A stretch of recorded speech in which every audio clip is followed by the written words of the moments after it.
राक्षसी ने जन्म ले लिया था जिसका संगार शंकर भगवान के भक्त के हाथ से होना था। श्री शिवाय नमस्तुभ्यम मित्रों, मैं ऐसी आशा करती हूँ कि आप सभी अच्छे होंगे और डेली मेरे वीडियोस देख रहे होंगे। परसों का जो वीडियो मैंने अपलोड किया था वो उस पे था कि हमेशा जो नंदी होती है वो महादेव के सामने ही क्यों बैठती है। तो वो वाला वीडियो अगर आप लोगों ने नहीं देखा है तो प्लीज़ जाके देखिए। और आज का जो वीडियो है वो कुछ इस तरीके से होने वाला है कि रामचरितमानस में महादेव जी की जिसने उन्हें भला बुरा कहा था वो कौन थी और उनका पूरा वंश कैसे ख़त्म हो गया। तो आइए चलिए हम ये वीडियो को एक साथ देखते हैं। फिर से श्री शिवाय नमस्तुभ्यम का आप उच्चारण भी करिए और देखते टाइम कमेंट भी करिए। तो आइए चलिए देखते हैं। राक्षसी ने जन्म ले लिया था जिसका संगार शंकर भगवान के भक्त के हाथ से होना था।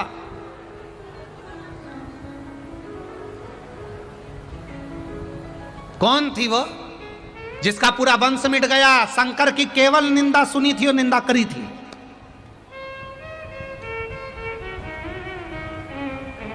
बोलो रे छत्तीसगढ़ वालों, रामचरितमानस में उस राक्षसनी का नाम आता है ताड़का। कौन थी वो? ताड़का किसकी लड़की थी? एक यक्ष की। किसकी बेटी थी? एक यक्ष की। और वो यक्ष भी कोई साधारण नहीं था महाराज। सुकेतु नाम का यक्ष, सुकेतु नाम का यक्ष, जिसके घर में औलाद नहीं हुई, संतान नहीं हुई, बड़ा चिंता में, बड़ा चिंता। कई कई माताओं को जब संतान नहीं होती है ना तो बड़े दुखी होकर के, आओ हमें नहीं जाना शंकर जी के मंदिर। वो सियोर वाला महाराज बताते हैं आंकड़े की जड़ का प्रयोग करो, ये करो वो करो, मैंने सब कर लिया, नहीं जाना मुझे। मेरा माताओं से निवेदन है, नहीं करना मत करो। विश्वास नहीं है बिल्कुल मत जाओ, भरोसा नहीं है कथा में मत जाओ, विश्वास नहीं है शिव के दरवाजे मत जाओ। पर संतान भी नहीं हो रही है तो भी शंकर की निंदा मत करना, क्योंकि जिस दिन वो औलाद देगा तो कहीं ताड़का जैसी नहीं दे दे। यही हुआ, यही। अब तुम्हें विचार करना चाहिए, ताड़का नाम की राक्षसी का भगवान ने संहार करा। क्यों करा? राम जी को ऐसी क्या पड़ गई कि वो ताड़का का संहार करने पहुंच गए? क्या जरूरत पड़ गई? केवल एक गलती ताड़का के पिता ने कर दी थी। सुकेतु नाम का यक्ष एक गलती कर दिया, उसके घर में संतान नहीं, औलाद नहीं। तो वो तप करने के लिए इंद्र का बैठा, इंद्र का तप करा तो इंद्र ने आकर कह दिया सुकेतु तुम्हें क्या चाहिए? मेरे घर में संतान चाहिए, मेरा तप मत करो, करना है तो शंकर जी का करो। सुकेतु ने मन में सोचा शंकर जी का तप कर कर क्या करूंगा, शिव जी का तप कर कर करूंगा क्या? सुकेतु ने कहा मैं शंकर जी का तप मत नहीं करूंगा, वो तो खुद शमशान में रहता है, वो तो खुद कैलाश पर रहता है। जो शमशान में रहता है वो क्या देगा? उसके पास तो खुद पहनने के लिए कपड़ा नहीं। बस सुकेतु ने अपशब्द कहा, ब्रह्मा जी का तप किया, ब्रह्मा जी प्रकट हुए, उन्होंने कहा क्या मांगना है तुमको? बस संतान चाहिए, मेरे यहां संतान नहीं, औलाद नहीं, औलाद नहीं है। तेरे यहां संतान का सुख नहीं है सुकेतु, तेरे को औलाद नहीं हो सकती, संतान का सुख नहीं है। ब्रह्मा जी ने कह दिया सुकेतु तेरे यहां संतान नहीं होगी। सुकेतु ने कहा संतान तो मेरे यहां होगी, ब्रह्मा जी कोई उपाय? ब्रह्मा जी ने कहा मैं जो लिख देता हूं उसको दूसरा कोई नहीं टालता, केवल एक ही टालता। कौन? महादेव। अगर तू महादेव का भजन करेगा तो संतान होगी। सुकेतु ने कहा वो शमशान में रहने वाला, भस्म रमाने वाला, जटा जूट बांधने वाला, जिनके बच्चे के हाथी के मुंह लगे, वो मुझे क्या औलाद देंगे? बस सुकेतु ने भगवान विष्णु की आराधना करना प्रारंभ कर। यक्ष सुकेतु भगवान नारायण की आराधना कर रहा है। जो नारायण की आराधना करना प्रारंभ करा ओम विष्णवे नमः, ओम विष्णवे नमः, ओम विष्णवे नमः। भगवान प्रकट हो गए, मांग सुकेतु क्या चाहिए। सुकेतु कहते हैं मुझे संतान चाहिए। भगवान के तेरे भाग्य में नहीं है। कौन दे सकता है? भगवान नारायण ने कहा शंकर जी दे सकते, कि उनकी तो आराधना नहीं करूंगा। कई कई इतने निंदा करने वाले होते हैं कि उनको घर के लोग समझाते हैं, क्यों बुरा बोलते हो, उनके लिए क्यों बुरा बोलते हो, उनके लिए क्यों बुरा बोलते हो, उनके लिए क्यों बुरा करते हो। घर के लोग समझा रहे हैं, पर उसकी आदत पड़ी है। वो निंदा करे बिगाड़, बोले बिगाड़ रह ही नहीं सकता, क्योंकि भगवान भी चाहता है कि ये निंदा करे, बोले, जिससे इसका वंश जल्दी से जल्दी निपटे, इसलिए वो करवा रहा है निंदा।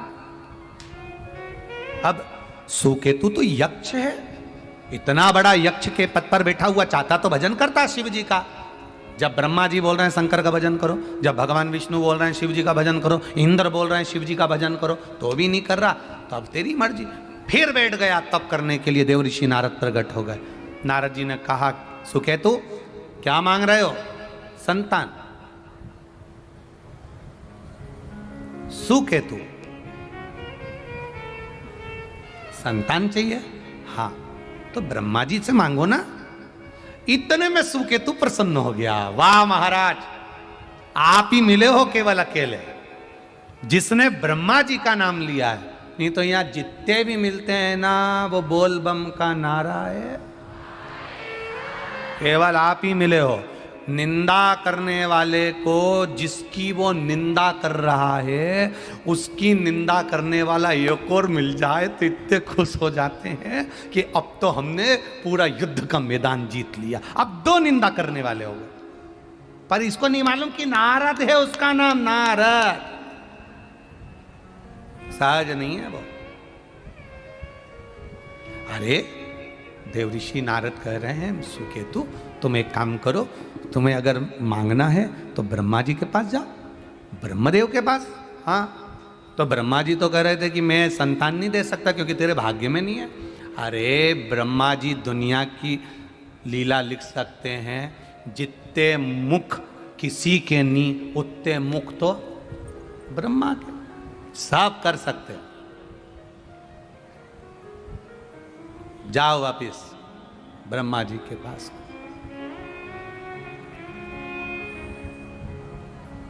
संतान दे दो। ब्रह्मा जी बोले कि दे तो दूंगा, मना नहीं। तो जिद पर अड़ा है, दे दूंगा। इतनी जिद्दी कर रहा है तो संतान देने में मुझे कोई दिक्कत नहीं। पर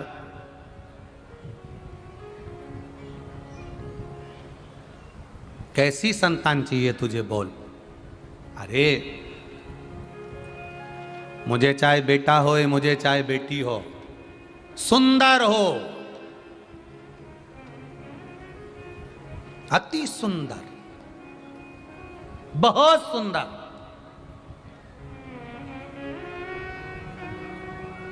आपसे एक बात पूछें रे छत्तीसगढ़ वालों, कोई व्यक्ति बहुत सुंदर हो, बहुत सुंदर, बहुत सुंदर हो, बहुत सुंदर हो, और दिन भर दूसरे की निंदा करता रहे, तो उसकी सुंदरता किस काम की हो? बोलो रे छत्तीसगढ़ वाला, सही है कि गलत है? और कोई अगर मान लो सुंदर नहीं भी है, मान लो सुंदर नहीं है, वो कोई स्वरूप से विहीन है, और अगर वो किसी की निंदा ही नहीं करता, केवल अपने काम में व्यस्त रहता है, भजन में व्यस्त रहता है, अपने कर्म में लगा रहता, क्या किसको रोइए कान के सोइए, उसे कोई मतलब नहीं किसी का। तो वो सुंदर व्यक्ति से ज्यादा बेकार है कि अच्छा है? अच्छा है ना, क्योंकि भले वो सुंदर नहीं है पर उसने किसी की निंदा नहीं करी। कई लोगों की आदत होती है बड़े बड़े स्थान पर बैठकर निंदा कर बैठते हैं, वो ऐसा, वो वैसा, वो ऐसा। ना ना, रामचरितमानस तक में लिखा है, ऊंच निवास नीच करतूती, देख न सकई पराई विभूति। ना ना करिए, निंदा ना करिए। कितना कीमत वाला मुख भगवान ने दिया है, कितना कीमत वाला ये श्रवण शक्ति भगवान ने दी है, कितनी कीमत वाले हाथ दिए हैं, कितने कीमत वाले नयन भगवान ने दिए हैं, कितने कीमत वाले ये चरण भगवान ने दिए हैं, कितना कीमती बनाकर भगवान ने भेजा है। और करोड़ों की जायदाद देकर हमको ये शरीर देकर भेजा और उसको निंदा में निकाल दो तो क्या मतलब। आप सब इस कथा में आए हो, एक संकल्प लेकर जाना अपने मन में कि ना तो मैं शंकर जी के किसी भक्त की निंदा सुनूंगी, ना कभी शिव महापुराण की कभी निंदा सुनूंगी, ना कभी मैं शंकर की निंदा सुनूंगी और ना कभी मैं शंकर की निंदा करूंगी। मेरा संकल्प ये होना चाहिए कि मैं ना सुनूं और ना शिव की निंदा करूं। जो बने भजन करो, ना बने मौन। हम ज़्यादा कुछ नहीं कर सकते तो इतना तो कर सकते हैं कि हम शिव की निंदा नहीं करेंगे, शंकर का गुणगान करेंगे। बनेगा तो करेंगे, ना बनेगा तो ना करेंगे। सुकेतु बेटा हो चाहे बेटी हो पर सुंदर हो, ब्रह्मा जी ने वर दे दिया। सुकेतु तेरे घर में एक कन्या जन्म लेगी, वर है, बड़ी सुंदर, देवलोक की अप्सराएं भी उसके सामने फीकी होगी।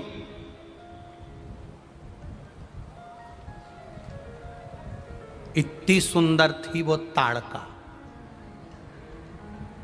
ब्यूटी क्वीन, इतनी सुंदर, इतनी सुंदर। सुकेतु की पत्नी जब गर्भ से हुई, उसके यहाँ बच्चे नहीं, और पत्नी जब गर्भ से हुई तो कह दिया सब जगह जाना, शंकर के मंदिर के सामने से निकल के मत जाना। सुकेतु ने कह दिया। कई लोग आपको भड़काएंगे, ज्ञान देने वाले ज्ञान देंगे। गर्भवती नारी को शंकर के मंदिर नहीं जाना चाहिए, गर्भवती नारी को शिवजी पे जल नहीं चढ़ाना चाहिए, ये ज्ञान देंगे देने वाले बहुत। शिव महापुराण का एक तत्व अपने भीतर उतार कर रखना, रामचरितमानस का एक तत्व उतार कर रखना, स्कंद पुराण का एक तत्व अपने भीतर उतार कर रखना।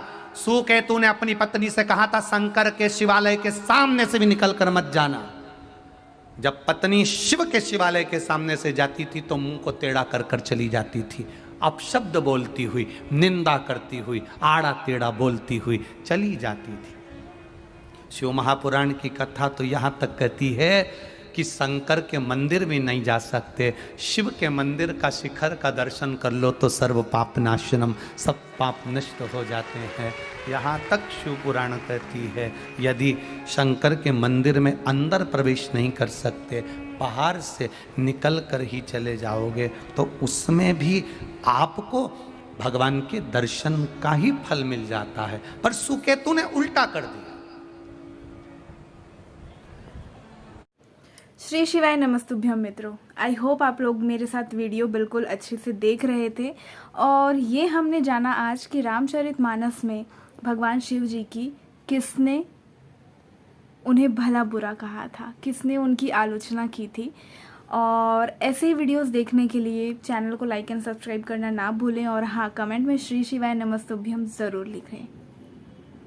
अब मैं आपसे अलविदा लेती हूँ और परसों फिर मैं एक और वीडियो अपलोड करूँगी, वो भी देखना ना भूलें।